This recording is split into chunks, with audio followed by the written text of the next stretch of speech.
film with friends, missing VHS videotape repeating. Hello again, welcome back. Today we're looking at the collector's edition widescreen presentation of Halloween 4, The Return of Michael Myers from 1988. This was released in 1998-99 time from Anchor Bay, of course. I do like this black clamshell edition of it, but still to this day this is like one of my least favorite cover arts that they use on any of the Halloween stuff. I think some of the stuff that they did for Halloween a couple of years, like I think 2000, 2001, some of the editions I don't like, but this Halloween 4, I mean, I get it. Because they got that scene where he's in the mirror and it's kind of reflected and it's for Michael Myers, it's Halloween 4. I get the idea behind it, but to me it's just kind of weak sauce. I did buy this one directly off the shelves when it came out. I also got at the same exact time they put out that Halloween 4 special edition DVD 10 set that I believe we've seen somewhere on this channel before. If you haven't seen it yet, I'm sure I'll get to it at some point. So yeah, you got the tape down the inside, Halloween 4 Collector's Edition. And this one does have other things. This is order cards for Anchor Bay stuff, Dawn of the Dead, Steppenwolf, Prom Night, Hellraiser. A lot of good stuff in there. Alice, Sweet Alice, Romero's Martin, Heather's Hellraiser the 2-pack, which I have. Hellbound, Hellraiser 2, I think I owned. Night of the Living Dead 2-pack I own. Prom Night I own. Plague of the Zombies I own.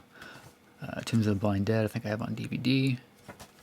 Sometimes stuff like this that are still in there, kind of more fun to collect, more fun to have. Halloween Hammer Collection merchandise there. Halloween merchandise. Dawn of the Dead, Nosferatu.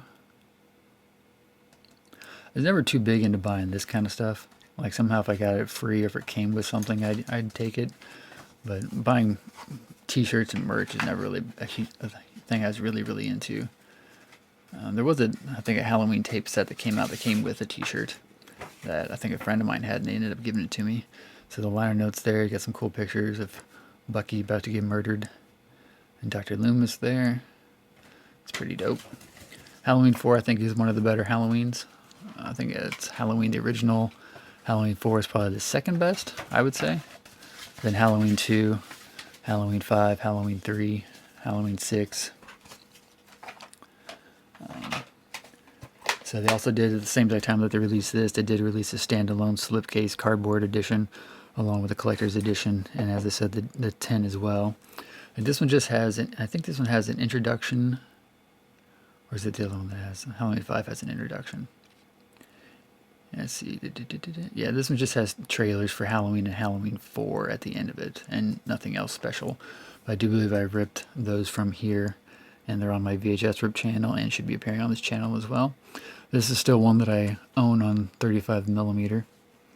I've seen this one in theater on 35mm back in 2003 at the Halloween Returns to Haddonfield convention, which was the 25th anniversary convention. They did a screening of Halloween 4 on 35mm, and about 10, 11 years later, when I bought my copy of Halloween 4 on 35mm, it ended up being the same exact copy, the same exact literal print that was shown at that convention. So I thought that's kind of cool, and I still have it in storage. So yeah, what are your thoughts on Halloween 4? Did it revive the series in a good way? I think it did. Of course, this is the one that we first see Danielle Harris, and she kind of rose to fame from there. Directed by Dwight H. Little, who did some really good movies, I think, in the 80s and 90s, including Rapid Fire with Brandon Lee, which I think is a fantastic film. I've met Dwight Little before. I've met L.D. Cornell. I've met Danielle Harris, all of whom I've met at Halloween conventions. So let me know, do you guys have this edition? Do you have the limited edition 10? Did you see it in theater originally? Did you see it since? I do think Halloween 4 is the first one I ever saw. I remember watching it at my father's friend's house and then talking about it at school the next day. So I think I saw Halloween 4 first, and then years later went back and started watching the originals. But this one's always going to have a special place in my heart just for the fact it was my first, and it's one of the first prints. I think I owned a Halloween 4 print before I owned a Halloween print. So it means a lot to me. I like this movie a lot. I just wish I had better cover art on this edition. Let me know in the comments below what you guys think. Have you seen it? Did you see it digitally? Do you own it on Blu-ray? Tell me your stories about Halloween 4. As always, take care, and I'll see you next time. Peace.